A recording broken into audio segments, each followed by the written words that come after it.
ఇచ్చిన ఆరోగ్యం ఆవిరిగా మారకముందే, నాకున్న సంపదలన్నీ రెక్కలొచ్చిపోకముందే,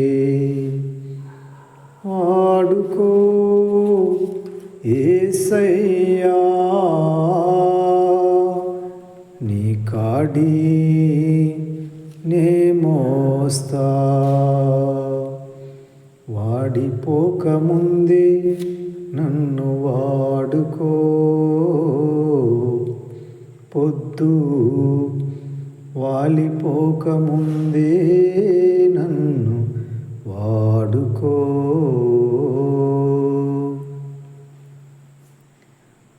ప్రభునామములో మీకు అందరికీ వందనాలమ్మా. దేవుని స్తోత్రములు. ప్రియమైన సహోదరులారా, ప్రభు మనకిచ్చిన 7వ నెలను బట్టి వేవేల స్తోత్రాలు.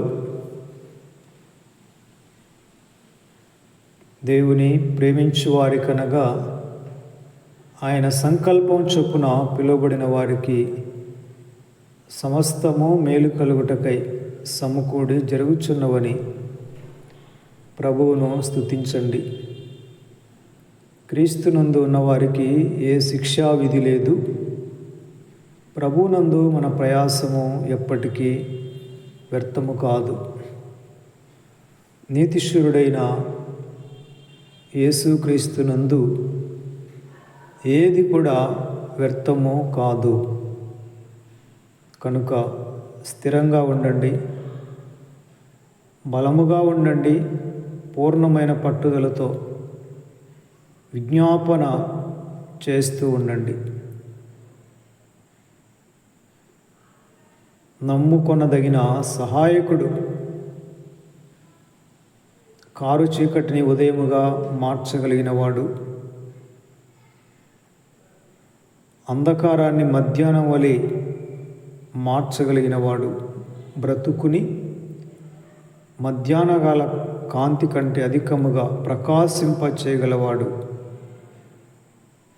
శూన్యంలో నుండి సమస్తము కలుగజేసినవాడు, అడుగు వాటన్నిటికంటే ఊహించు వాటన్నిటికంటే అత్యధిక మహత్యధికముగా చేయ శక్తిగల దేవుడు, ధారాళముగా ఇచ్చువాడు, అందరికీ ఉపకారి, సర్వోన్నతుడైన ప్రభు.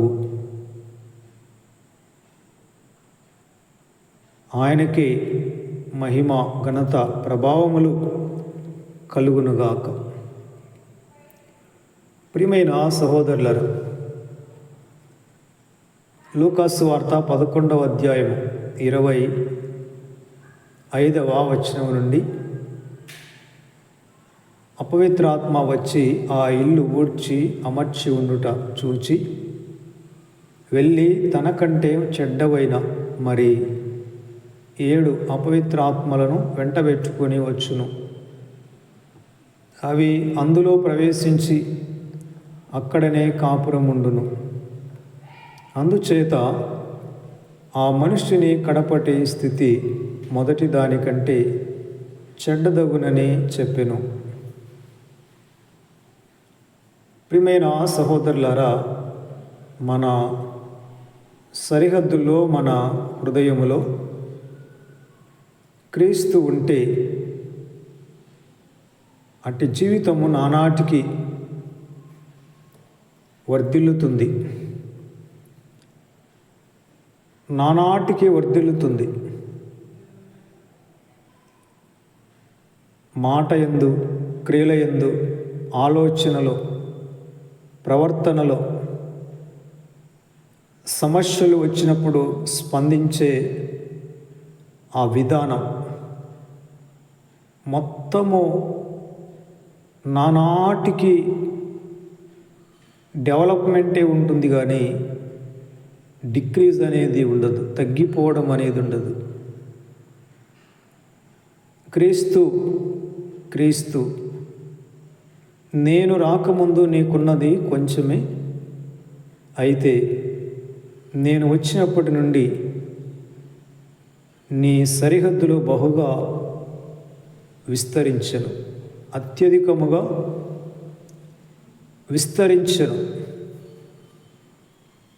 ప్రభువు మన హృదయంలోనికి రాకముందు, మనలో లేనప్పుడు మనకున్న సామర్థ్యము కొంచెమే. కానీ ఆయన వచ్చిన తర్వాత సంవత్సరాలు తరబడి, నెల నెల, సంవత్సరాలు గడిచే కొలది మనము అన్ని రకాలుగా వర్ధిల్లుతాం. మానసికంగా, శారీరకంగా, ఆధ్యాత్మికంగా మనం ఆలోచన చేసే తీరు కానీ, మాట్లాడే తీరు కానీ, నిందలు వచ్చినప్పుడు కానీ, ఎగతాళి చేయబడినప్పుడు కానీ, తృణీకారం పొందినప్పుడు కానీ, లేమిడి కొంతకాలం కొన్ని రోజులు మనల్ని విసిగించినప్పుడు కానీ, నమ్మకముగా ఉన్నవారు మనల్ని తోలనాడినప్పుడు కానీ, మనకి విశ్వాస ఘాతుకులుగా ఉన్నప్పుడు కానీ, మనలో ఉన్న ఆత్మీయ సామర్థ్యం ప్రభువుకి మహిమకరంగా, అద్భుతంగా, ఆశ్చర్యకరంగా ఉంటుంది. క్రీస్తు ఉన్న చోట. పోయిన సంవత్సరంలో మీ ఆలోచన, మీ ప్రవర్తన, మీ గుణగణాలు, మీరు సమస్యలు వచ్చినప్పుడు స్పందించే తీరు, మీకు అనుకున్నది జరగనప్పుడు, అలాగే మరలా వాయిదా పడుతున్నప్పుడు, సరైన టయానికి, అనుకున్న సమయానికి కార్యము జరగనప్పుడు హృదయ పరిస్థితి ఎలా ఉంది? పోయిన సంవత్సరం కంటే ఈ 6 నెలల్లో మీరు ఇంకా క్రీస్తునందు వృద్ధి పొంది ఉంటారు. ఒక వ్యక్తి జీవితంలో యేసు ప్రభు సాక్షాత్కారంగా జీవించినప్పుడు ఆ వ్యక్తి బౌండరీస్, ఆ వ్యక్తి యొక్క సరిహద్దులు విప్లవాత్మకమైన మార్పుని సంతరింప చేసుకుంటాయి. వ్యక్తిగతంగా ఆ వ్యక్తిలో చాలా మార్పు, వాక్యానికి అనుగుణమైన మార్పుని మనం చూడగలం. వాక్యానికి అనుగుణమైన మార్పుని చూడగలం. మన బౌండరీస్, మన సరిహద్దులను ఆశ్చర్యకరంగా ప్రభు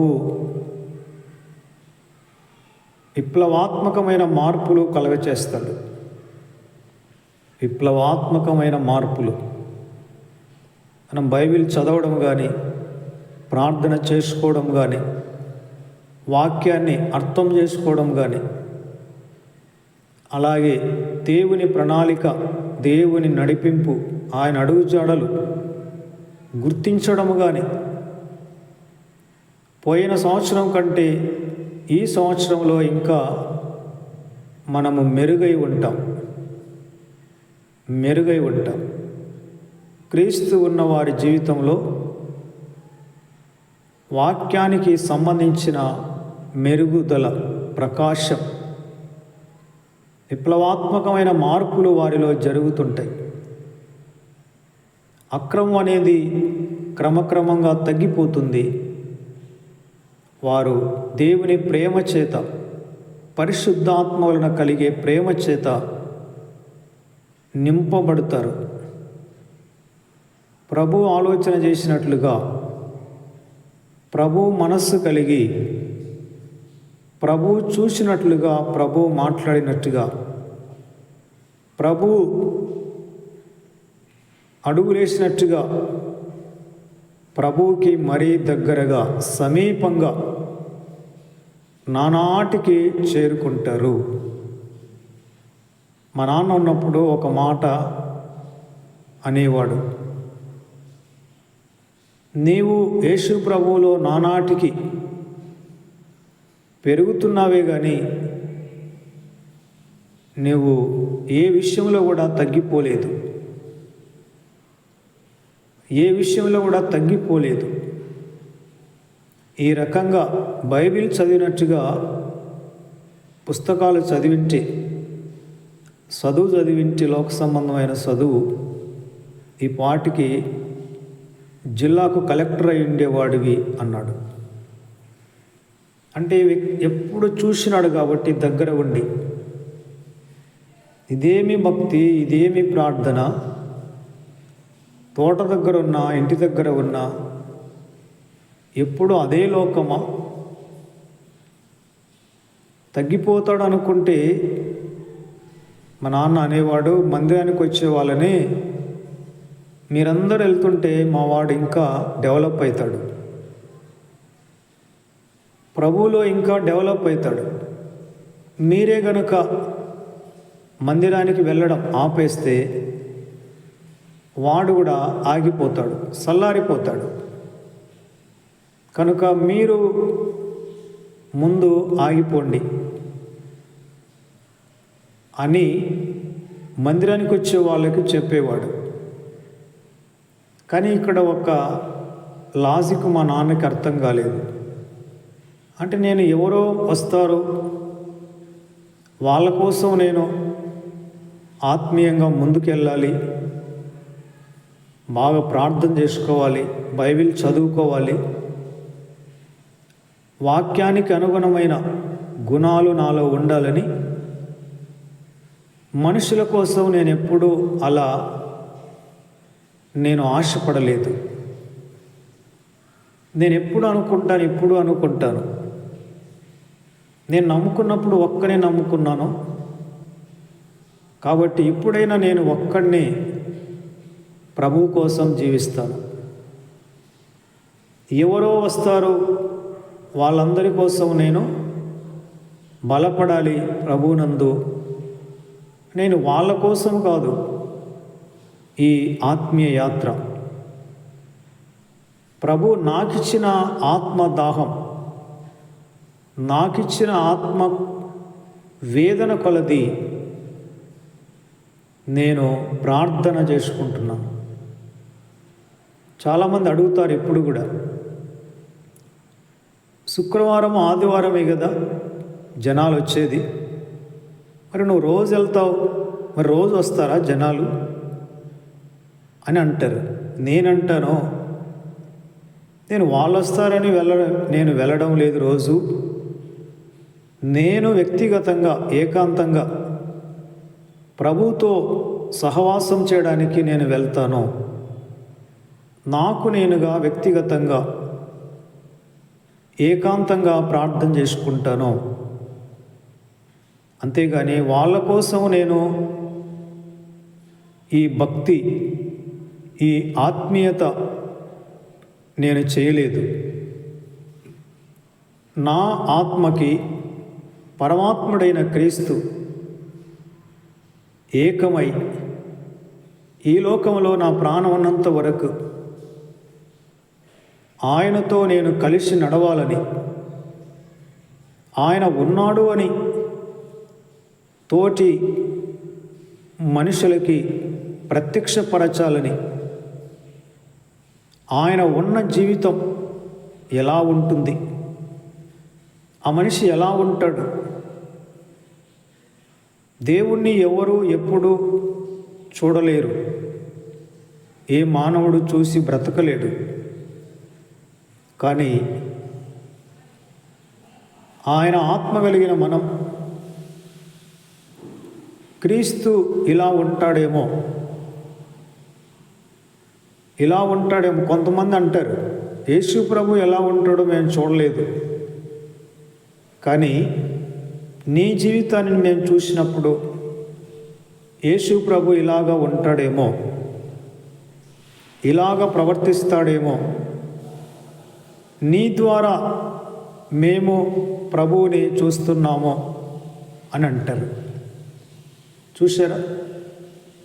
సజీవమైన ప్రమాణాలు, సాక్ష్యాలు. ప్రియమైన సహోదరులరా, లేఖనాల్లో ఉంది కదా, నేను రాకముందు నీకున్నది కొంచెమే, అయితే ఇప్పుడు అది బహుగా వృద్ధి పొందినది. పాత నిబంధనలో దేవుని అభిషేకం పొందిన మరి క్రీస్తుకు సాదృశ్యంగా యోసేపు పోతీఫెరా ఇంట్లోనికి వెళ్ళినప్పుడు, అలాగే యాకోబు వాళ్ళ మామ లాబాను ఇంట్లోనికి వెళ్ళినప్పుడు పోతీఫెరా కుటుంబం ఆ సరిహద్దులు యోసేపును బట్టి దేవుని ఆశీర్వాదాన్ని సమృద్ధిగా పొందినాయి. పోతీఫెరా కనుక్కున్నాడు, ఈ హెబ్రీ బాలుడు వచ్చినప్పటి నుండి మాకెందుకో అంతా కలిసి వస్తుంది, మట్టి కూడా బంగారం అయిపోతుంది, నేను ఏమిటి సంగతి అని నేను శకునం చూసి కనిపెట్టాను.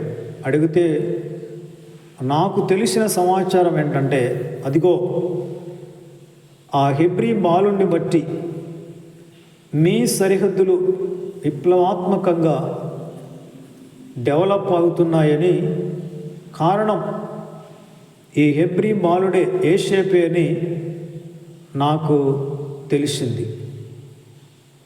చూశారా? అందుకే యోసేపును పోతీఫెరా మొత్తము తన ఆస్తి అంతటికి విచారణకర్తగా మేనేజర్గా హెచ్చించినాడు. పోతీఫెరా కేవలం డ్యూటీకి వెళ్ళడం తప్ప తన ఆస్తికి సంబంధించిన లెక్కలు ఏవి పట్టించుకునేవాడు కాదు. అదంతా కూడా యోసేపునకే అప్పగించినాడు. ఎందుకంటే ఈ హెబ్రీ బాలుడు వచ్చినప్పటి నుండి నాకున్న సమస్తము అత్యధికముగా విస్తరించినది. అలాగే యాకోబు గారి వాళ్ళ మామ అన్నాడు లాబాను, ఏమో అల్లుడు నువ్వు వచ్చినప్పటి నుండి మా సరిహద్దులు డెవలప్ అయిపోయినాయి, మంద విస్తరించింది, నీకేం కావాలి చెప్పు, జీతము నీకెంత కావాలి, నిన్ను పోగొట్టుకోలేం, నువ్వు ఉంటే మాకెంతో ఆశీర్వాదం. ప్రియమైన సహోదరులరా, ప్రభు నమ్ముకున్న వాళ్ళు ఎక్కడుంటే ఎక్కడ 2-3 నా నామమున కూడి ఉంటారో అక్కడ వారి మధ్యలో నేను ఉంటానని ప్రభు చెప్పాడు. ఇశ్రాయేలు చేయు స్తోత్రముల మీద నీవు ఆసీనుడవై ఉన్నావు. తన భక్తుడు ఎక్కడ ఉంటే, తనకిష్టమైన బిడ్డ ఎక్కడ ఉన్నా, కాలేజీలో ఉన్నా, ఆఫీసులో ఉన్నా, కంపెనీలో ఉన్నా, కాలేజీలో ఉన్నా, స్కూల్లో ఉన్నా, మరి ఎక్కడ పనిలో ఉన్నా అక్కడ ప్రభువు యొక్క ప్రసన్నత అక్కడ ఉంటుంది. అది అక్కడుండే వాళ్ళకి అర్థమవుతుంది, వాళ్ళు గుర్తిస్తారు. అందుకే మంచి భక్తి కలిగిన వారిని ఎవరు కూడా పోగొట్టుకోలేరు. బబులోను దేశంలో దానియేలు రాజులకి స్నేహితుడుగా ఉన్నాడు.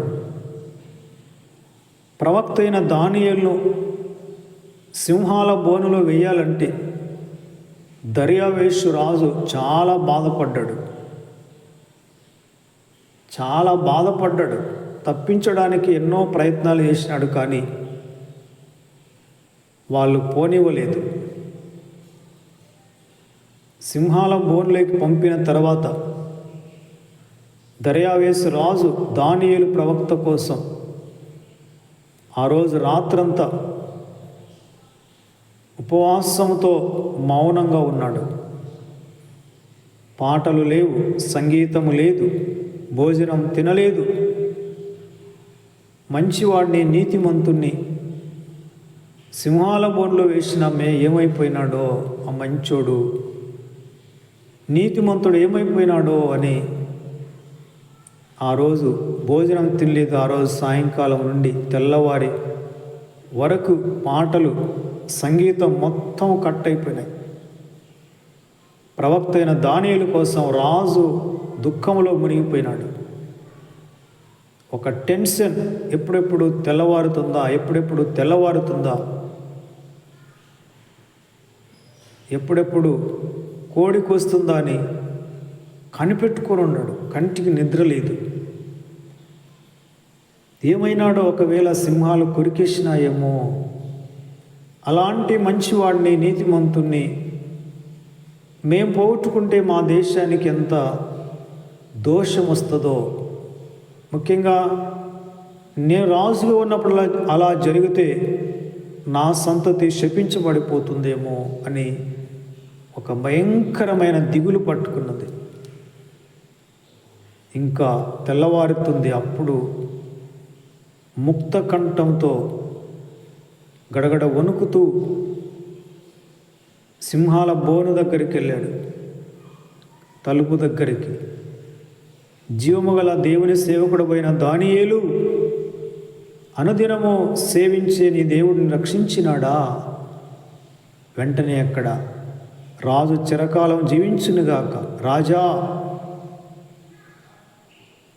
నా దేవుని దృష్టికి నేను నిర్దోషిగా కనబడి తిని గనుక ఆయన తన దూత నంపి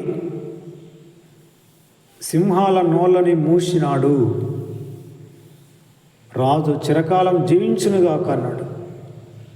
అప్పుడు రాజు సంతోషపడ్డాడు. అబ్బా, సూపర్ అన్నాడు.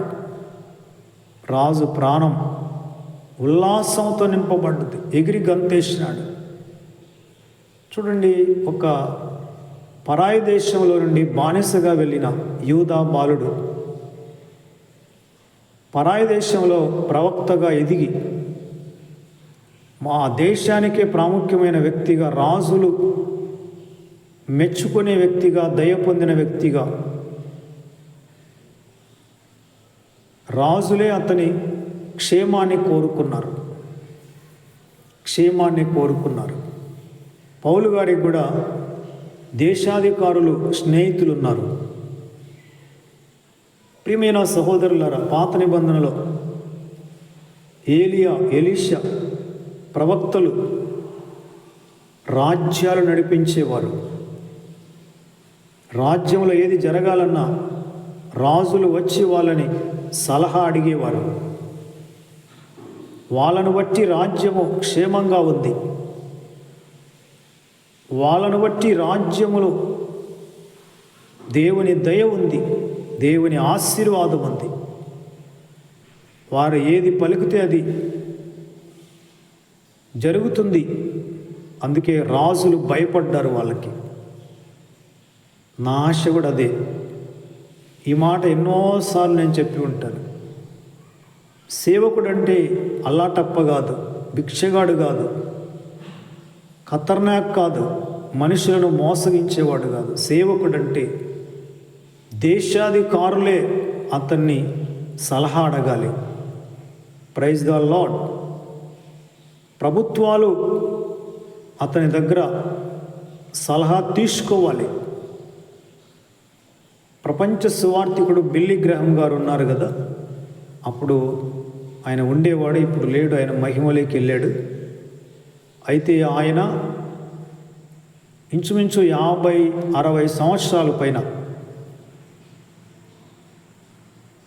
70 సంవత్సరాల పైన ఆయన సువార్త చేసినాడు. ఆయన హయాంలో ఇంచుమించు 5-6 మంది అమెరికా ప్రెసిడెంట్లు మారినారు.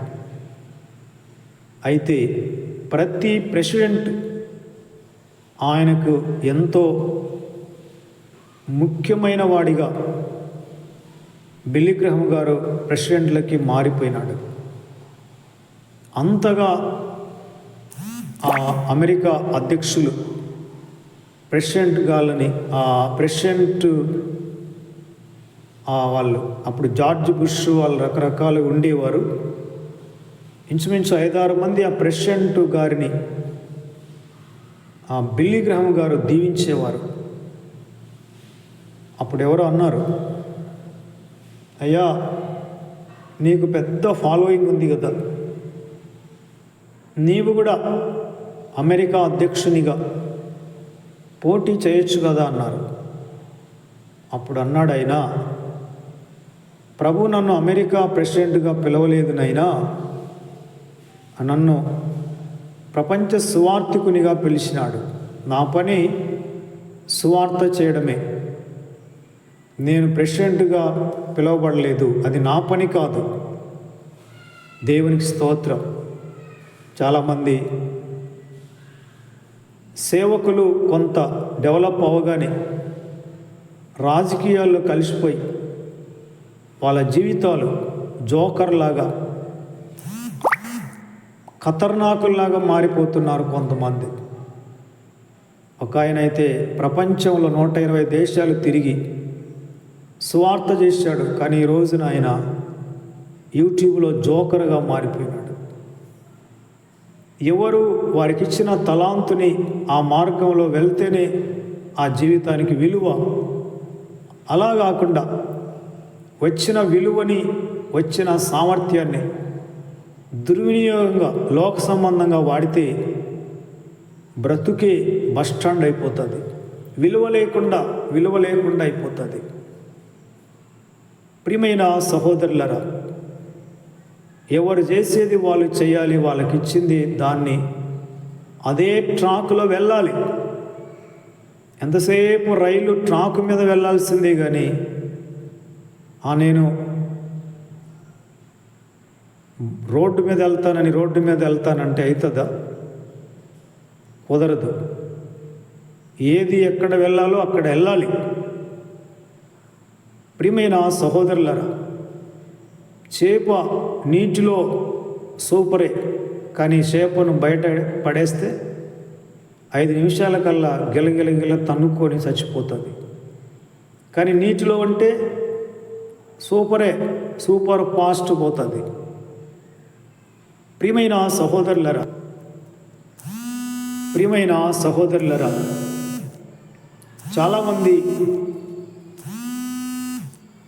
చాలామంది వారికి ఇచ్చిన తలాంతుని దుర్వినియోగపరచుకొని ఆ విధంగా వారి జీవితాలకి ఉన్న విలువని, వాల్యూస్ని కోల్పోతున్నారు. ముఖ్యంగా మన దేశంలో, మన రాష్ట్రంలో మరీ అధ్వానం. కడప జిల్లాలోనే 2 సేవకులు కొంతమంది రాజకీయ పార్టీ పెట్టినారు. ఏంటి సేవకుడివా నువ్వు, రాజకీయ నాయకుడివా? ఎవరు చేసేది వాళ్ళు చేయాలి. ప్రియమైన సహోదరులరా, కోడి పుంజు తెల్లవారుజామున పోతేయాలి, కానీ కోడి పుంజు కాకుండా నెమలి కోతేస్తే ఎవరు తెలుసుకుంటారు తెల్లవారిందని? ఎవరు చేసేది, ఏది చేసేది అది చేస్తేనే ప్రపంచంలో క్రమంగా జరిగేది. కనుక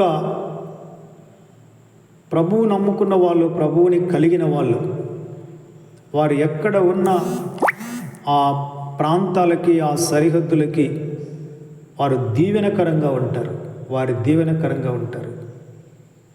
నేను మీకు ఈ మాట చెబుతున్నాను, మీరు నమ్మండి నమ్మకపోండి, కానీ ఇది ఎంతైనా వాస్తవం. ముఖ్యంగా మా కుటుంబంలో, అంటే మా నాన్న పుట్టిన వారిలో ప్రభువు మా ఇంటికి రాకముందు, అంటే మా ఇంటికి ప్రభు ఎలా వచ్చినాడు? రావాలంటే ఆయనకు ఒక ప్రాణం కలిగిన శరీరం కావాలి. ఆ ప్రాణం కలిగిన శరీరము నేనే. నా ద్వారా ఆయన మా ఇంటికి వచ్చినాడు. మా అన్న వాళ్ళకి చదువుకున్నారు కానీ ఉద్యోగాలు రాక, వివాహాలు జరక్క చాలా మెంటల్గా డిస్టర్బ్ అయిపోయినారు. అప్పుడు నేను ప్రార్థన చేసిన, ప్రభువా బాగా చదువుకున్నారయ్యా కష్టపడి, నేను కూడా కల్లారా చూశానయ్యా, కారం అన్నం చేసుకొని కారం పొడి అన్నం చేసుకొని ఆ వీధిలో ఆడవాళ్ళు చూస్తారని తెల్లవారు చీకటిగా ఉన్నప్పుడే 4 గంటలకి లేచి అన్నం పాత్రలు కడుక్కొని వండుకొని కారం పొడి అన్నం తిని చదువుకున్నారయ్యా మా అన్నలు. కానీ వాళ్ళకి ఉద్యోగాలు లేవు ప్రభా, వివాహాలు జరగలేదు ప్రభా, వాళ్ళు మెంటల్గా డిస్టర్బ్ అయిపోతున్నారయ్యా అని ప్రభుని అడిగాను. ప్రియమైన సహోదరులారా, నిజంగా దేవుడు కనికరం చూపి అద్భుతమైన మరి వాళ్ళకి ఉద్యోగాలు ఇచ్చినాడు, వివాహాలు చేసినాడు, మార్గం చూపించినాడు. నిజంగా అలాగే మా అబ్బ వంశాన్ని ఇప్పుడు 4వ తరం మా అబ్బ వంశం రన్నింగ్లో ఉంది. కానీ పొదిరిల్లులాగా ప్రభునామంలో విస్తరిస్తుంది. ఒక వ్యక్తి యేసు ప్రభుని నమ్ముకుంటే ఆ వ్యక్తిని బట్టి అతనికి సంబంధించిన వారిని ప్రభు కాపాడుతాడు, దీవిస్తాడు, వారిని ఆదరిస్తాడు, వారిని రక్షిస్తాడు. అందుకే మన విశ్వాస పరిమాణమును బట్టి మన వాళ్ళందరినీ, మన సరిహద్దులను ప్రభు చల్లగా చూస్తాడు. చాలామంది అంటుంటారు, పైవాడు ఒక్కసారి మమ్మల్ని చల్లగా చూస్తే మేము గెటనైపోతాం అంటారు. కనుక ప్రియమైన సహోదరులరా, నేనెందుకు కరెక్ట్గా నమ్ముకున్నాను, యథార్థంగా ఉండాలంటే నా వలన మా వాళ్ళందరికీ మేలు జరిగినప్పుడు నేనెందుకు భక్తిహీనంగా ఉండాలి, ఇంకా నేను పరిశుద్ధంగా ప్రభువుకు నమ్మకంగా యథార్థవంతంగా జీవించాలి. మీరు మీ కుటుంబానికి, మీ వంశానికి మీరు ప్రవక్తలు. మీరే ఏలియా, మీరే ఎలీషా, మీరే శామ్యూల్, మీరే మీ జనాంగానికి ఒక మోజెస్, ఒక డానియల్ ప్రాఫెట్. చూశారా, దావీదులాగా రాజులు మీ గర్భంలో నుండి బయటికి వస్తారు, మీ సంతతిలో నుండి రాజులు బయటకు వస్తారు. ఆశీర్వాదం, ఒక వ్యక్తి ప్రభువుకి భయపడితే 1000 తరాల వరకు ఆ సంతతిని ప్రభు కనుకరిస్తాడనేది మనకు బైబిల్లో తెలిసిన సత్యమే కదా.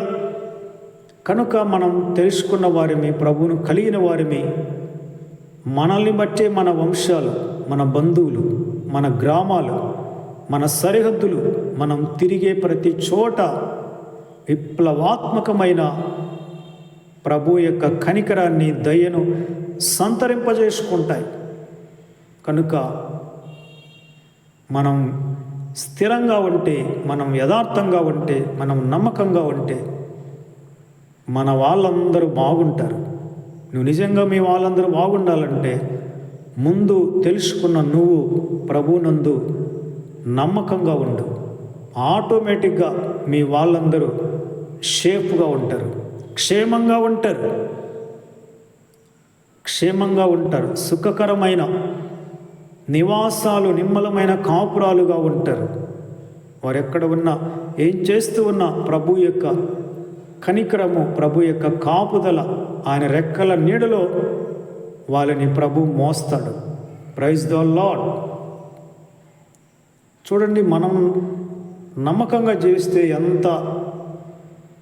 ఎంత మందికి ఆ ఆశీర్వాదం, ఆ మేలు, ఆ ప్రసన్నత, ఆ కనికరం ట్రాన్స్ఫర్ అవుతుందో చూడండి.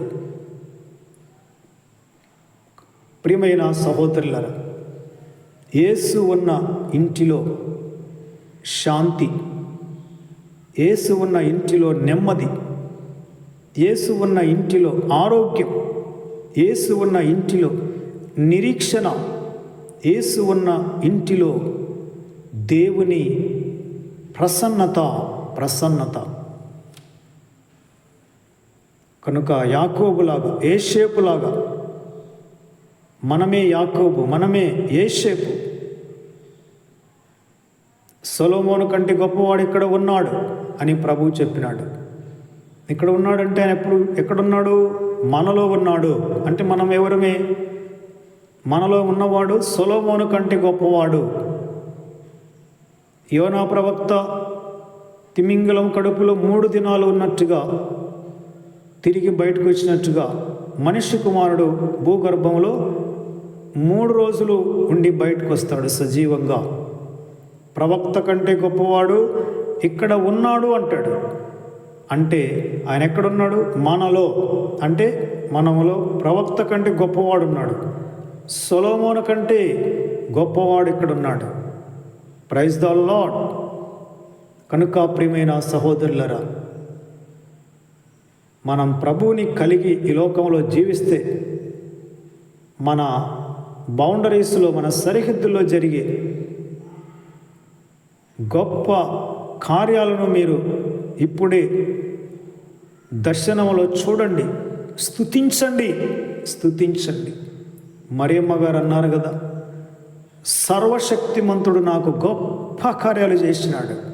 ఇది మొదలుకొని అన్ని తరముల వారు నన్ను ధన్యురాలు అని అంటారని కేక వేసింది ఆ తల్లి. అంటే అప్పటికి ఇంకా ఆమెలో కార్యం జరగలేదు. అయినా కూడా ఆమె ప్రభువును జరిగినట్టుగా స్తుతించింది. కనుక విశ్వాసముతో స్తుతించండి, ఘనపరచండి. ప్రభువును కలిగి ఉండడం అంటే మామూలు కాదు. ఆ వ్యక్తి ఆశీర్వాదాల గని, సర్వ సంపదల గని. Praise the lord. దేవునికి స్తోత్ర. విప్లవాత్మకమైన మార్పులని క్రీస్తు మన సరిహద్దులో కలిగిస్తాడు. అట్టి గొప్ప మార్పులు మన బౌండరీస్లో రాబోయే రోజుల్లో ప్రత్యక్షంగా మనం చూద్దుముగాక. ఆమేన్, ఆమేన్, ఆమేన్ అన్న ప్రతి ఒక్కరికి మరొకసారి శుభములు, వందనాలమ్మా. ఆమేన్. ప్రార్థన చేయండి. సహోదరుడు ఏష్కా ప్రార్థన చేస్తాడు. రాజమ్మ దీవెన ఇస్తుంది. రైట్.